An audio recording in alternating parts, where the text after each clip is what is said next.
We can go live.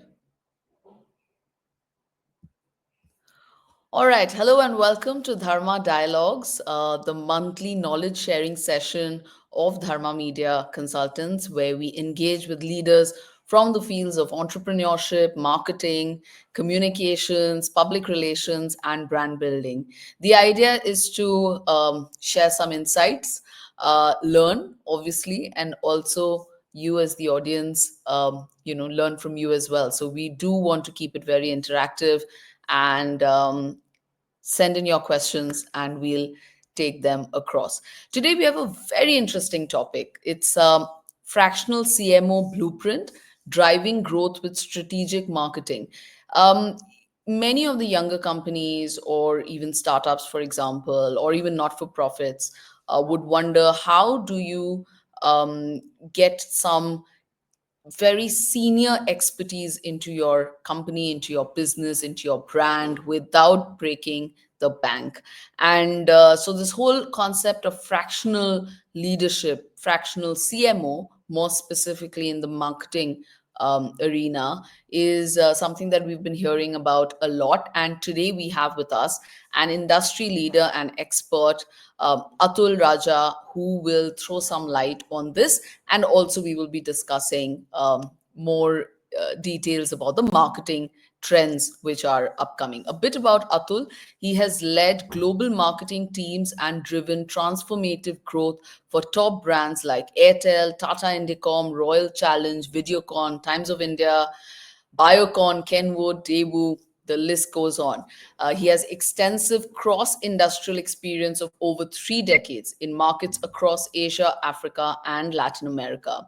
His marketing skills have been honed through cutting edge programs at Wharton School, Tata Management Training Center, IIM Ahmedabad, IIM Bangalore, ISB Hyderabad. So Atul brings with him a wealth of knowledge, which I think we will have a great session understanding and learning from him. Atul, thank you and welcome to Dharma Dialogues. Thank you. It's a pleasure being here and it's a pleasure sharing my views. Lovely. So let's dive in. Again, very interesting concept of fractional leadership. Tell us a bit more about what defines a fractional leader and more specifically, a fractional CMO. Yeah. There is this growing trend of fractional CXOs, as we call it, right? So, there are certain stereotype reasons why this trend is now actually growing and catching on very fast in the corporate and the startup world. First is, organizations that are in a transition period. There may be org restructuring happening. There may be some funding happening, funding round is happening, or there may be a new vertical that is coming up. So, in those reasons, in those scenarios, people look for outside help and perhaps for short term help. So, that is one reason. The second reason is there are multiple projects that organizations undertake. Now, there are short term projects, right? So, once the project ends, the assignment also ends. So, in this case, it's a win win situation both for the fractional CXO and the organization, right? There is a limited handshake, and that happens. But the third and the biggest reason is cost efficiency. In today's business world, resource efficiency, lean management, these are buzzwords. And even the biggest of the organizations are actually doing it. If you read the Times of India or any mainline today, you'll be left wondering, this organization has deep pockets. Why is it retrenching so many people, right? Because the focus on profitability is much bigger than ever before today, right? Cost efficiency is something that everybody looks at. Now, a fractional CXO brings in huge cost benefits. He brings in years of experience. He brings in senior level vision, and he brings in at a very, at within the boundaries of terms and conditions. So, because of these three reasons, this trend is actually catching up. And coming to my specific domain, where I can talk about with great deal of much more conviction, is the fractional CMO part, which is an avatar that I have also undertaken currently. Uh, what is happening is that many organizations, if you see in the startup world, 40% of the startups today are having fractional CMOs. They are also having fractional CXOs, right? Now there are two sides of the coin. One is the qualitative side and the strategic side, and the other is what is the execution or the implementational side. If you see the strategic side, the fractional CMO will bring in that strategic altitude of brand positioning or brand architecture. There are a lot of other things like go to market strategy. So these are things that are evergreen in the marketing world, but different industries, they require different sets of expertise. And a fractional CMO may come in, or in most likelihood, he will come in with a very diverse cross sector experience, right? So he's in a position to spot those patterns, spot those opportunities, and hence devise strategies that can leapfrog competition. Right. On the other side is the execution part. So a fractional CMO will come in with a whole deal of knowledge about working with previously with lots of vendors, lots of partners. So he can actually manage external agencies very well, right? Uh, a fractional CMO will also the common perception is strategy, but a fractional CMO typically in today's parlance is actually taking things end to end. So he's taking things from strategy to execution. So it also makes a lot more sense if somebody is not just devising strategies, but also Right. hand holding the internal teams to take those strategies end to end.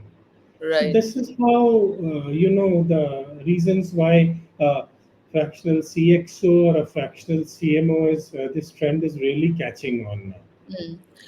I see it as it's a win-win situation. Like, for example, as you correctly mentioned, the cost effectiveness is a very compelling factor. Younger brands, not for profits, those who always have a very a limited, or rather a very prudent spending cycle, annual spends, everything is very well charted and conditioned, and you have to be within it. They definitely get a lot of experience at cost effective methods. And I think on the flip side, I think a lot of senior leaders who would like to do varied things, and at the same time, they've worked in the trenches, they've done their time, they want to diversify. I think a lot of for senior leadership, this is something which is very exciting as well, because we know that the world is so difficult now, that for senior leadership to move sectors can sometimes be challenging, to move jobs can sometimes be challenging because of their hefty CTCs or various other conditions. So it's wonderful. I'd also like to bring to your mind a little bit about um, how a fractional CMO can help brands cut through the noise and prioritize what truly matters for, say, measurable ROI. Like India's digital spend is projected to hit over 52,000 crores in this year alone, making up 44% of total advertising. I mean, that's huge as a as a spend, but at the same time, there is a lot of noise, there is a lot of saturation, there's a lot that's happening. So, with so many channels and formats to choose from, how would you suggest that, say, a fractional CMO who's helping brands stand out, cut through the noise? Sure. Sure. See what is happening in today's corporate world and business world is that there is a plethora of brands, right? And hence there is a plethora of content. It's so much so that nobody can handle that much, and inbound marketing is therefore taking center stage. Similarly, there is advertising, you can say, uh, over exposure of advertising to people, so much so that there are concepts like ad blindness that have come in. You know, unnecessarily you are bombarding a person. I open a site and out comes the pop-up. So people are becoming immune to it. They're just, there's a pop-up, they continue, they just don't see it, right? So these are certain things that is happening. There are thousands of D2C brands that have cropped up. So now, what to do? And one of the forums had actually spoken about, to be, to break the clutter, you have to become part of the clutter. There is no other way to do it, especially on the digital media. But that's a debate for another day. Hmm. How do you break the clutter from a marketing perspective? Is something that, again I say, if somebody has a cross industrial experience, it comes in very handy, right? And there is no one, you can say, one medicine for this remedy. There are multiple ways to do it, and there Hmm. are success stories, that shows that there are innovative ways where you can break the clutter. Sorry. So let me just exemplify a few things, and I think these are self-explanatory, so I won't need to explain too much. Let's take the example of this this salt, Tata Salt, right?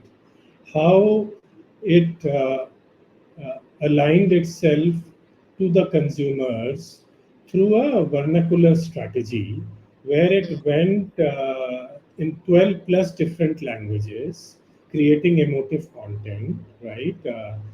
Tata Desh Ka Namak, it said, right? And then uh, Paperboat, uh, key differentiation is packaging.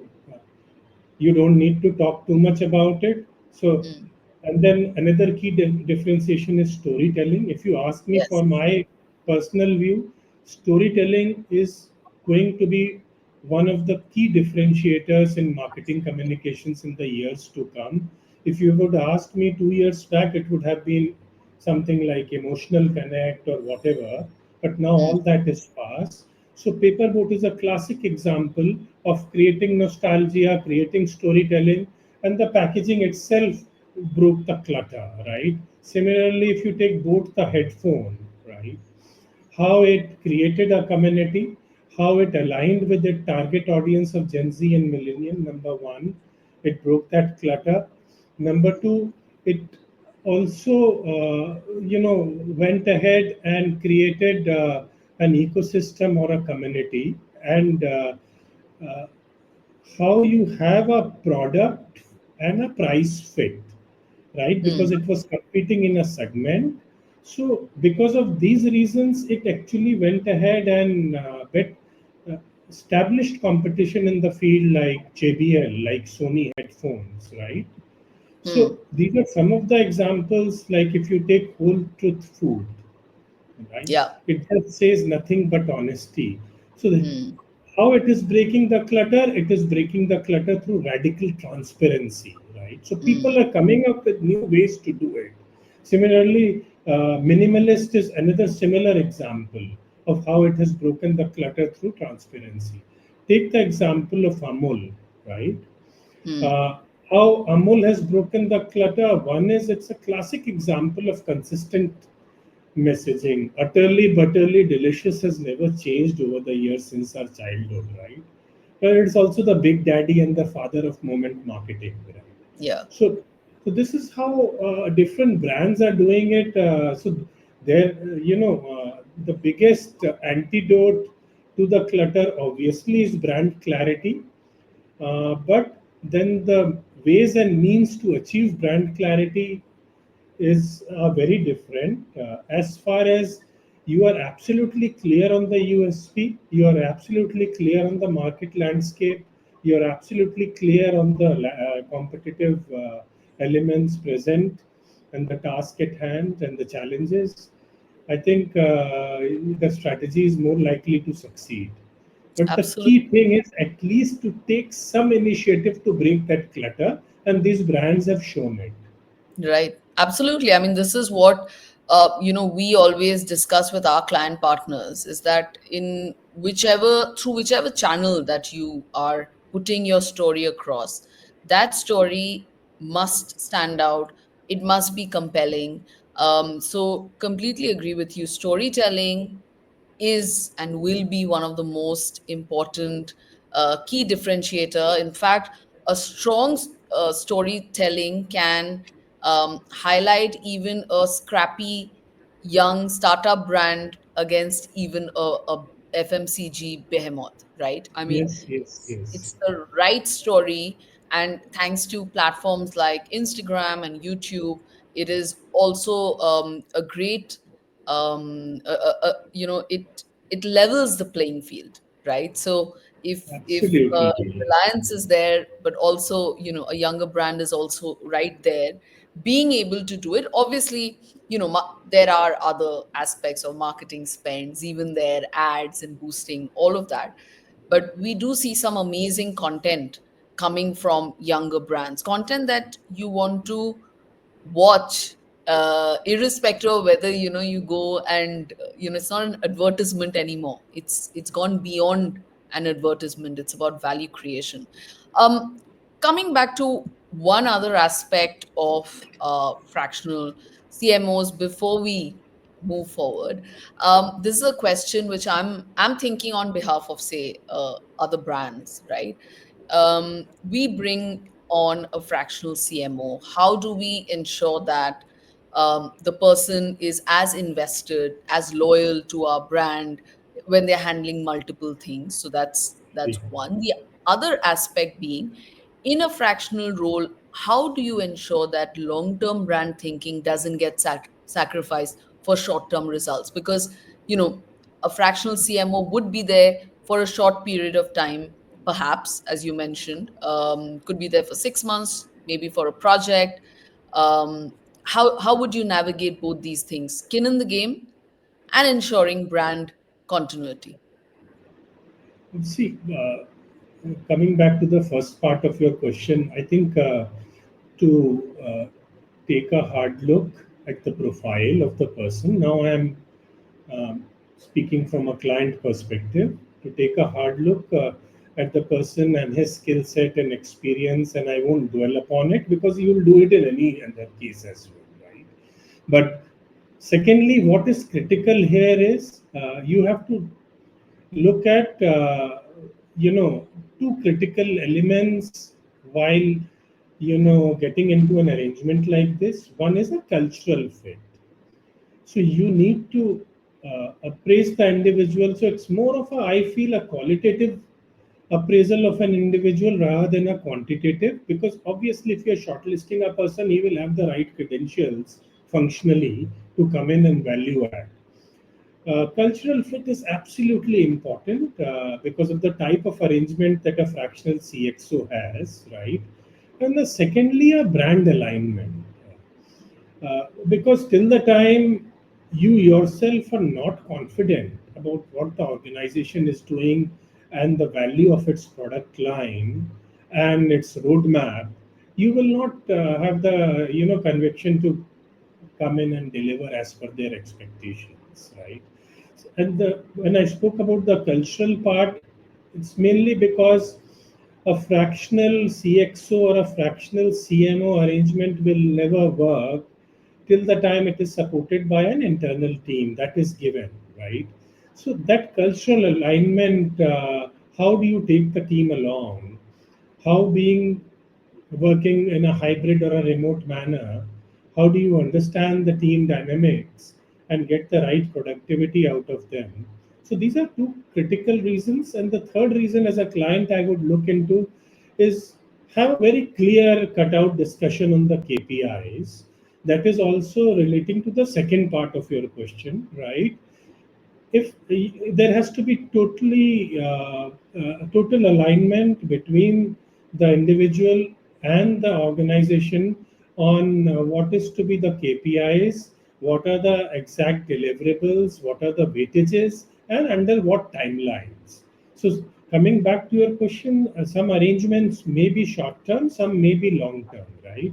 But Mm. typically, Shutapa, in an arrangement like a fractional CXO, a client always starts with looking at a short term, sees value in the arrangement, sees value in the individual, and then goes in for a long term. So typically, say if we are getting a few questions as well, which we'll start taking on. What would a typical first 90 days look like for a fractional CXO or CMO? Any kind of blueprint that you think should be there? Some thoughts that they should keep in mind, from the tactical to the strategic marketing execution. Any essentials? Yeah.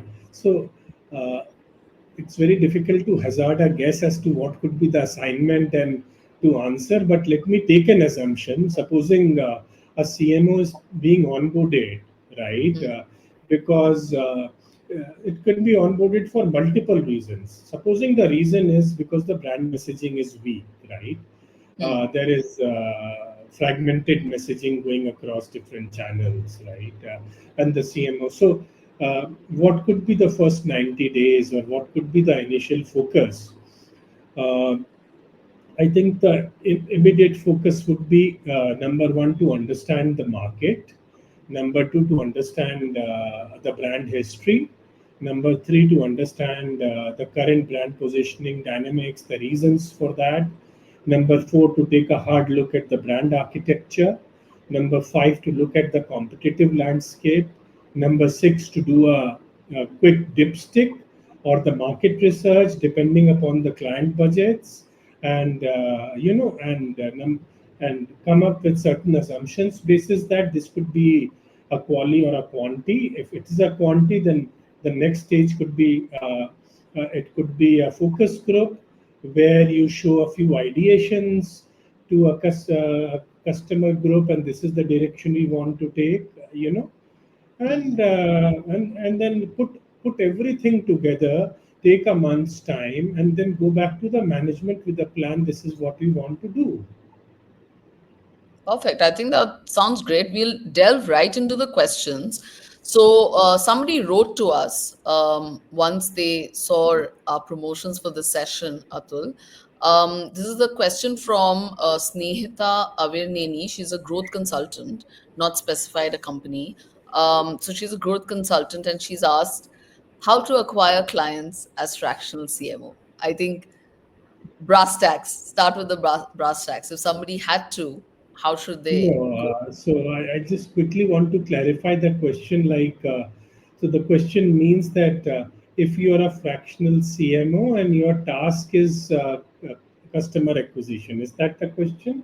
I think she's probably asking, say, how could she transition into a role that maybe you Oh, have, oh, working with okay. a few brands? Right. A very good question. And the answer is simple, that not like any other profile, not everybody is cut out for this, although it may seem to be, something quite simplistic. It is not. Why everybody is not cut out?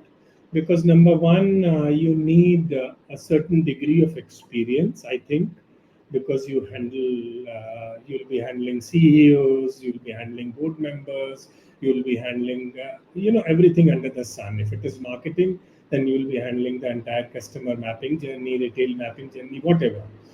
So, not just degree of experience, a certain level of experience. So that is first part of our this thing.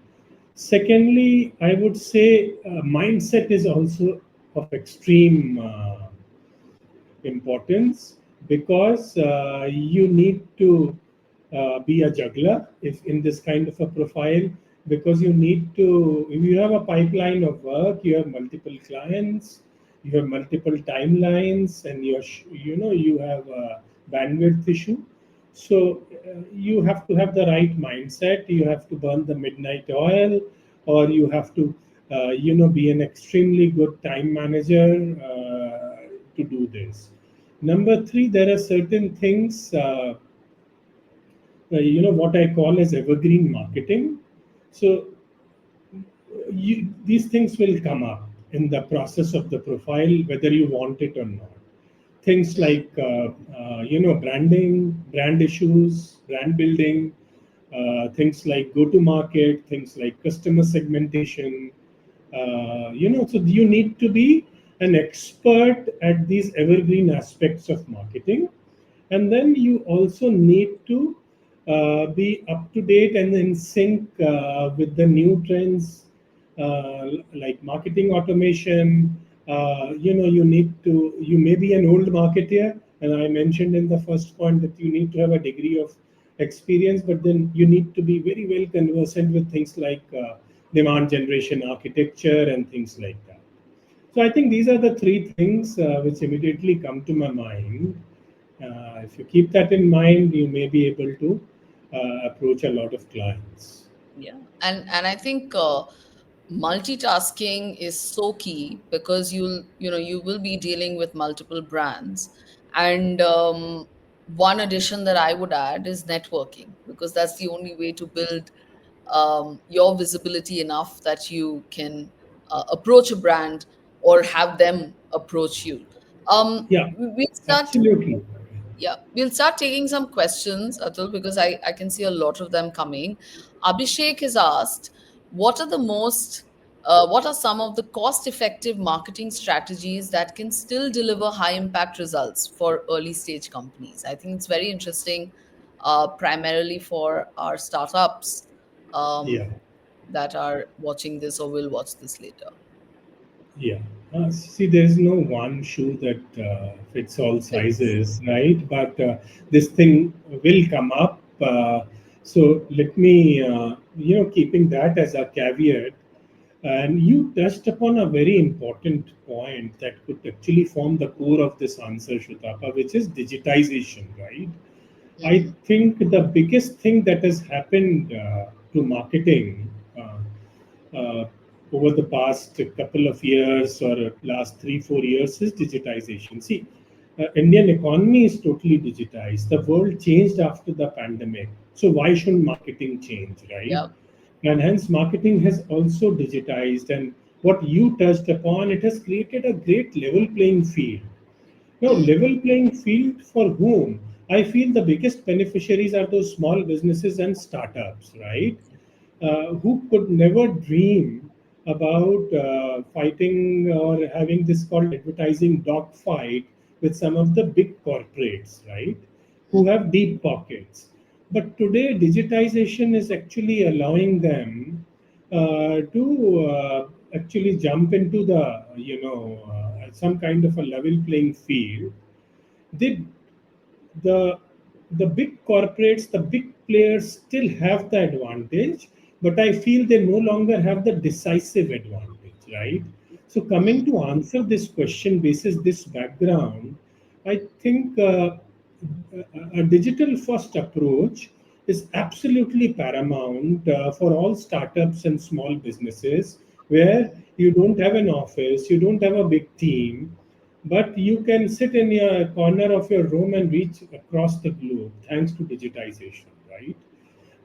So you can have a very strong, very small digital team, and you can have an inorganic or an organic combined kind of a digital strategy.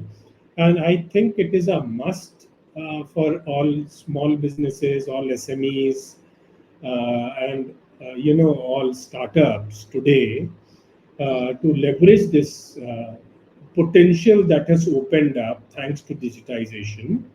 And you can spend 5,000 rupees or even 1,000 rupees on an Insta platform and start your campaign, and you can start getting results with 1,000 rupees, right? Previously it was unthinkable. Yeah, yeah, yeah. And here in, for all of our younger companies, also artisanal brands, that are, and even some individuals who, have just started out. This is a wonderful lesson. I hope you all are all listening to this. One little addition that I will add to this is with digitization, there's a lot of power, there's a lot of reach that is at your fingertips. But remember that the fallout can also be great. So remain authentic and make sure that your products, your services are meeting standards of quality, of integrity, consistently and persistently, because just like you're reaching to a lot of people, in case you're not giving that quality back, your bad reviews will also be digitally splashed everywhere. So remember to stay authentic and keep focusing on high quality of product or service, whichever that you This is are a out very there. important. This is a very important question, just to highlight to our listeners, right?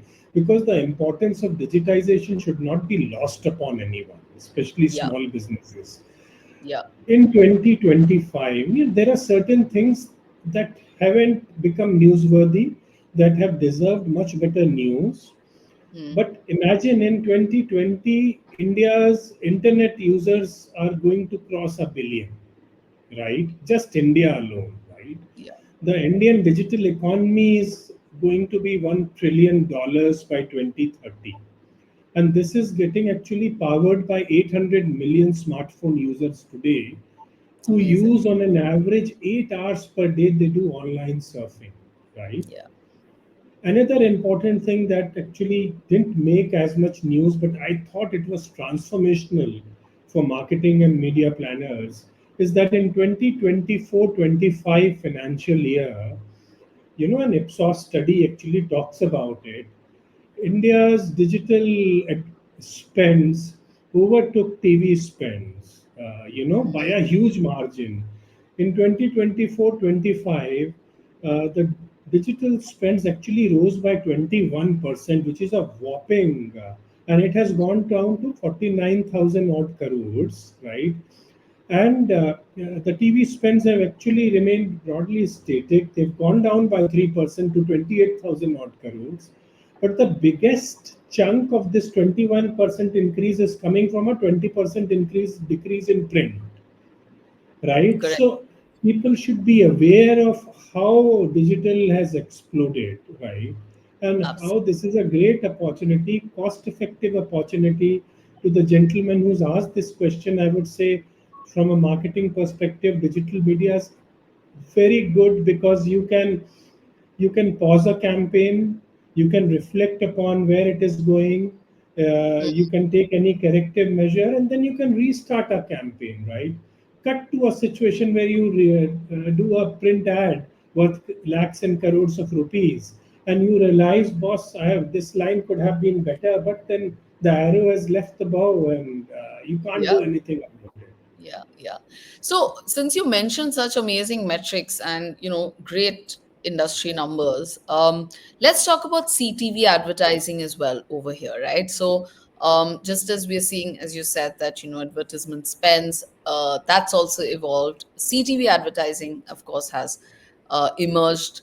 In India, it grew by 35% last year, projected to reach 2,500 crores by in this year, 2025. How can brands tap into this emerging format? And do you see a space where MSMEs could tap into this format? Because we right now see large brands obviously tapping into it. So, a bit of your perspective on CTV advertising, and how do you see MSMEs being able to use it, or maybe it's not there yet? Yeah. See, as I said, maybe there is some, different, there are too many figures floating around, but Hmm. cable and satellite TV on one side, and OTT and, YouTube, etc., on Yeah. the other side, right? So CNS, according to me, has broadly remained static, right? And the value of CNS remains, because it still has a much higher degree of reach than OTT, right? Hmm. Um, but then there is a very strategic shift from CNS to OTT and short video platforms like YouTube, like Vimeo, and uh, if you read about engagement of content on social media 5 years back, and to my surprise, today as well, short videos are still ruling the roost, Mm, right? mm, So, you know, there is a perceptible shift, but coming to, you are very rightly saying, because it is mainly OTT is still a urban phenomenon. So I would say for small businesses and startups, you know, you should focus on digital. You should focus on other marketing elements that can, augment your you can say digital efforts, like creating credibility through PR and other such elements. mm, Please do that. But on OTT, and you should just wait and watch because it's an urban phenomena. uh, it is a phenomena where premiumization, if you have that aspiration of premiumization, which normally big corporates have, so it works out very well. So in those cases, yes. But if you have a product that is value for money kind of a product, that is going into urban and semi-urban areas as well, then I would ask you to wait and watch, because things will democratize on OTT as well. That's my hunch, as the democratization of digital has happened. right. Correct. Absolutely. I mean, it is evolving. There are newer OTT, hyper local, regional language OTTs, which are, slowly coming up. And we should watch those trends and see how that's kind of panning out. We are in the last segment, so about 9-10 minutes left, and we have many questions to take. A viewer has asked, what are the common signs that a brand is struggling with clarity? I think it's a very loaded question because I think it could be a separate session altogether. But Yeah. briefly, Atul, I red think flags. this answer comes to any marketeer or a top management person. This is one of the first answers when somebody tries to ask a question to self as to why is your brand not doing well, right? Mm, mm, So that comes the answer, that differentiation, right? I think if your brand doesn't have a very see, USP is a very abused term in the marketing parlance, right? yeah, You may have a USP, but you may not have brand clarity, right? So USP needs also to be attention grabbing. It needs to have the true meaning of unique in the USP, so that it catches the attention of the customers. It brings customers into the considered set. So mm, how strong is your USP? How differentiated is your communication? um, Whether your brand is standing out, the brand performance with itself tell. Um, Another very common feedback that you get is from your customers. Like, as a marketing head for a number of years, I never stayed in that because I always felt that boardroom marketing is, suicidal marketing, right? You can sit in the boardroom and strategize for number of reasons and number of years. Doesn't help. When you go out in the market, talk to the channel, talk to the retailers, talk to the consumers, get a lot of feedback. And then you keep your eyes and ears open, you see what the competition is doing, and you realize, boss, I should have done this, right? This is how the so brand clarity can come through media, it can come through messaging, it can come through innovation, right? If if the brand performance is not doing well, then this could right. be any of the three reasons why, as you're rightly There saying, is, it's a loaded question. But yeah. this and then once you arrive, okay, fine, this is the problem area, then you try and address it. Correct. So Jasleen has asked, in a world where, also it's very interesting because, um, where consumers are increasingly skeptical of brands and algorithms shaping nearly every touch point? How do you balance data driven marketing and also build authentic human connection? It's a very poignant question because technology is driving a lot of things that's happening, and digitization. So how do you do this, ensure authentic human connection and also use tech? Yeah. So the simple answer is that you have to combine both elements, right? And there Hmm. are examples for that. Hmm. Data data has its own use, right? So data is absolutely useful in planning, right? And giving direction. But the second part of the question is the execution part, right? You know, uh, you are actually executing your data driven insights. So in what manner you execute, one could be by taking a human centered approach. So both are these two things are two sides of the same coin. So let me quickly elaborate on this. Data driven insights are absolutely essential today. I am a great fan of data crunching. Like when I was having a SMCG stint, I couldn't have moved forward without the Nielsen data on market dynamics. Which are the major markets? Which is the major competition? So you need to go market wise. Which market, what competition, which market, what price points, which market, which brand to focus upon, right? You cannot do that in a silo without data insights. So these become your fulcrum of your planning, fulcrum of your marketing strategy, and then cut to another situation when you are trying to implement it. So you could either implement a product campaign through a human centered approach, or you could also do a brand campaign.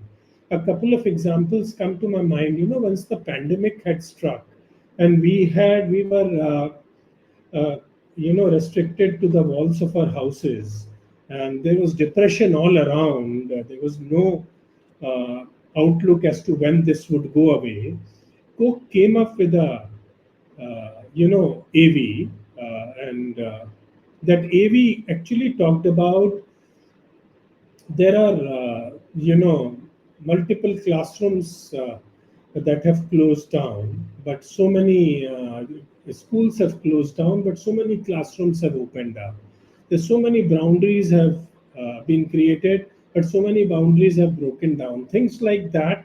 And at the end it tries to say, fill your glass with happiness and hope.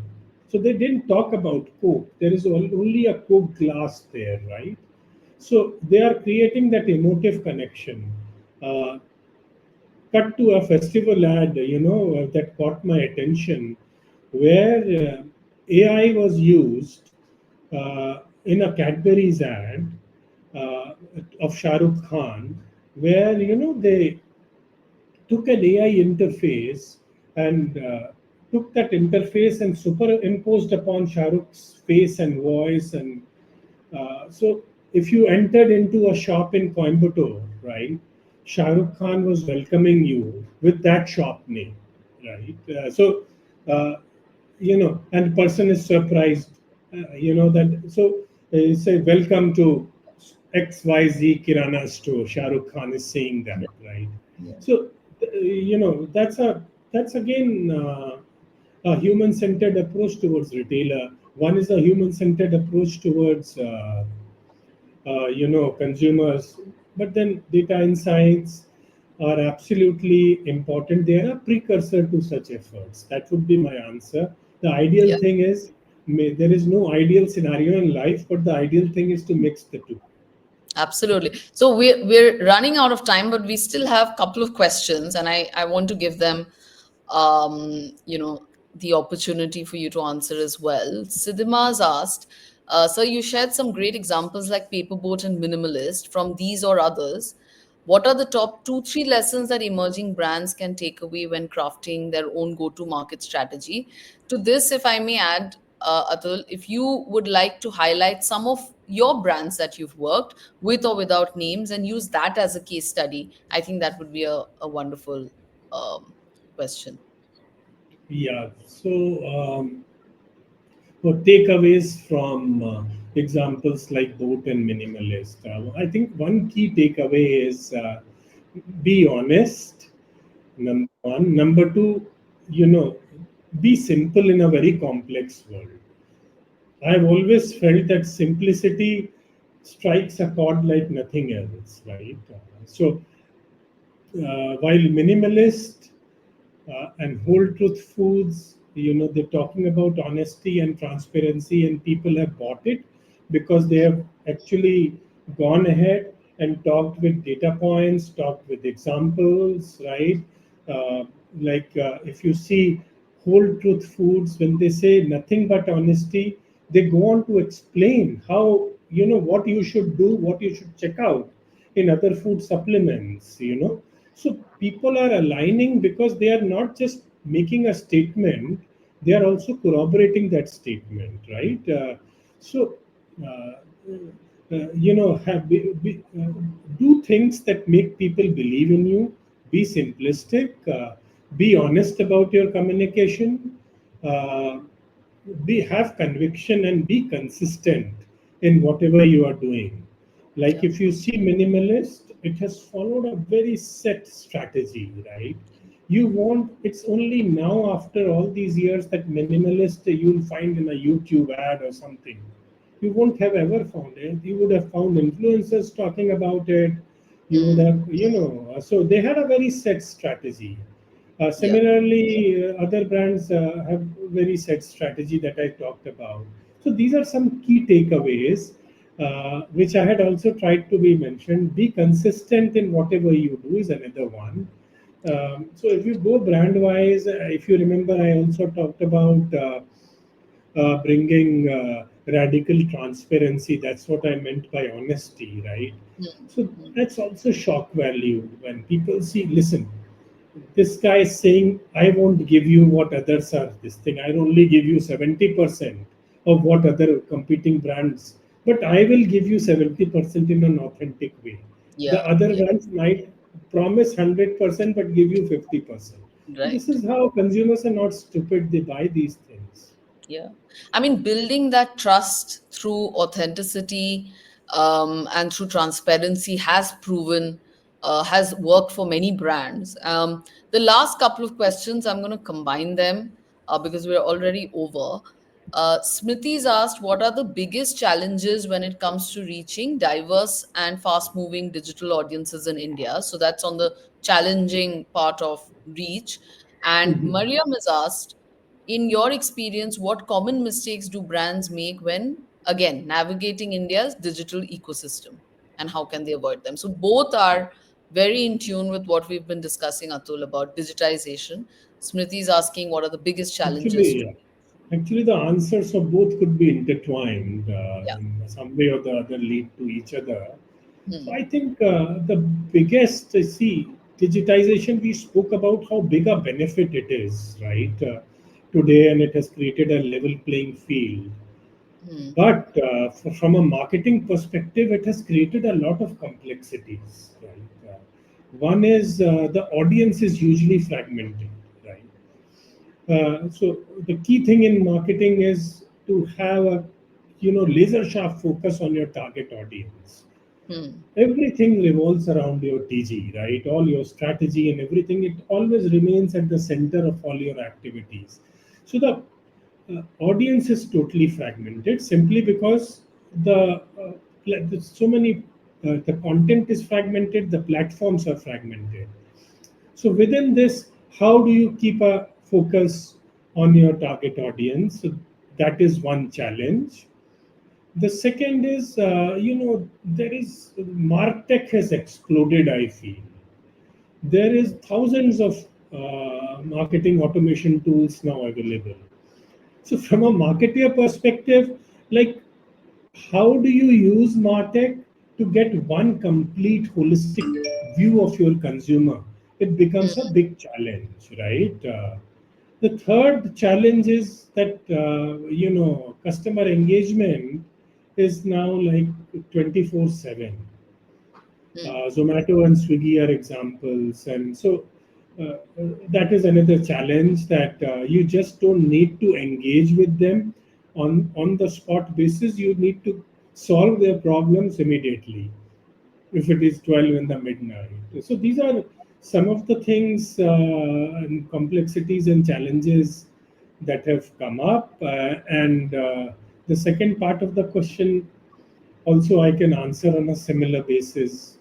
mm, But, these are some of the things that people should take care of. Like when I said the MarTech tools, which are which are the ones that you would so that requires a lot of time, bandwidth, acumen, specialization mm, to shortlist, and then it also depends upon what are the various parameters or issues within the organization at that point of time. Is budget is a constraint, then do you want to go in with open source tools, or do you want the best possible tools with limited tools? So these complexities uh, are actually relating to the second part of the question as well. How do you address these complexities? right. Absolutely. I think such a wonderful session. I think we've all learned so much, Atul. I think we could do several sessions with you on various of these. Each question could be a separate session.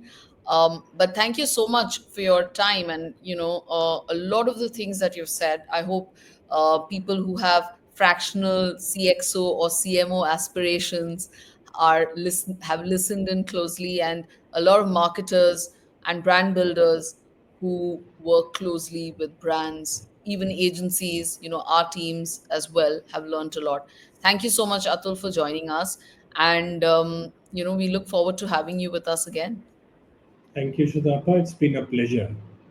Thank you. And thank you, everybody else who's joined us on Dharma Dialogue. See you next month with another industry leader and another compelling question or topic. If you feel like connecting with us, you can send it to our team on LinkedIn or any of the social media platforms. Thank you so much, and see you next month.